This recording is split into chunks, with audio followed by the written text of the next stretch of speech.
حضرت سیدنا جنید بغدادی رحمۃ اللہ تعالی علیہ فرماتے ہیں، ایک مرتبہ فریضہ حج ادا کرنے کے لیے میں گھر سے نکل کھڑا ہوا، اپنی سواری کو قبلہ رخ دوڑانا شروع کیا، مگر میری سواری ولایت روم کے ایک شہر قسطنطنیہ کی جانب چل پڑی۔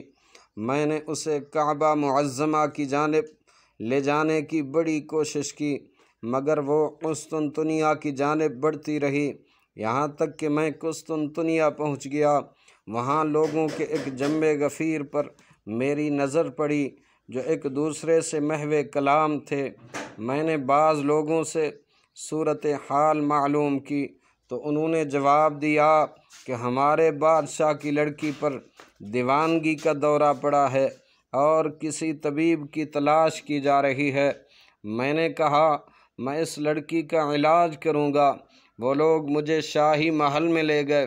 جب میں دروازے کے قریب پہنچا تو اندر سے آواز آئی، اے جنید رحمۃ اللہ علیہ، تو اپنی سواری کو کب تک ہماری طرف آنے سے روکتا رہے گا جب کہ وہ آپ کو ہماری طرف بلا رہی ہے؟ جب میں نے اندر قدم رکھا تو ایک حسینہ و جمیلہ عورت کے سراپا پر نظر پڑی جو کہ پا بزنجیر تھی۔ اس عورت نے مجھ سے کہا، حضرت میرے واسطے کوئی دوائی تجویز فرمائیں جس سے میں صحت یاب ہو جاؤں اور میری دیوانگی جاتی رہے۔ میں نے اسے لا الہ الا اللہ محمد الرسول اللہ صلی اللہ علیہ وآلہ وسلم پڑھنے کو کہا۔ اس نے بآواز بلند کلمہ شریف پڑھا، پڑھتے ہی زنجیر ٹوٹ کر گر پڑی۔ بادشاہ بڑا حیران ہوا، کہنے لگا، واللہ کتنا پیارا اور کامیاب حکیم ہے کہ ایک پل میں میری لڑکی کی بیماری دور کر کے اسے اچھا کر دیا۔